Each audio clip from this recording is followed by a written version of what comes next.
ರೈತ ಸಂಘ ಅಧ್ಯಕ್ಷರು ಯಾರಂತ ಹೇಳ್ಬೇಕು? ಮೊನ್ನೆ ಬಂದಿದ್ದು ಗ್ರಾಹಕರು ನಿಮ್ ದೇವರು, ಆ ಗ್ರಾಹಕರು ನಿಮ್ ರೈತರು ಇರ್ತಾರೆ, ಅವ್ರ ಹೆಸರು ಕೊಡೋದು ಓಕೆ, ಆಯ್ತು. ಮೊನ್ನೆ ಬಂದವ್ರು ಏನಂದ್ರು ಸರ್ ನಿಮ್ಮ ಹತ್ರನೇ? ಅಧ್ಯಕ್ಷರಂತ ಬಂದಿದ್ರು ಸರ್ ನಿಮ್ಮ ಹತ್ರ. ಯಾರೇ ಇರ್ಲಿ ರೀ. ಪ್ರತಿಯೊಬ್ಬರು ಅಧ್ಯಕ್ಷರಂತ ನಾವ್ ಯಾರು ಹೇಳ್ಕೊಡ್ಬೇಕು ಸರ್? ಅಣ್ಣ ಒಂದ್ ಏನೇನೋ ಮಾತಾಡೋಣ.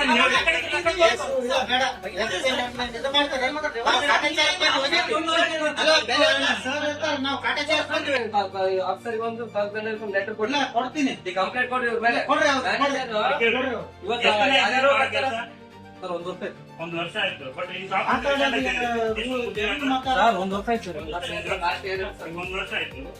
ನಾನ್ ಬಂದು ಈಗ ಸೆಕೆಂಡ್ ಇಯರ್ ಎಲ್ಲ ಸರ್ ಮೊನ್ನೆ ನಿಮ್ಮ ಹತ್ರ ಅವ್ರು ಯಾರು ಇಲ್ಲಿ ಡೂಪ್ಲಿಕೇಟ್ ಐಡೆಂಟಿಟಿ ಆಗ್ಲಿ ತಗೊಂಡ್ ಬಂದಿಲ್ಲ. ಅವ್ರು ಜೆನ್ಯೂನ್ ರೈತರು ಸಂಘ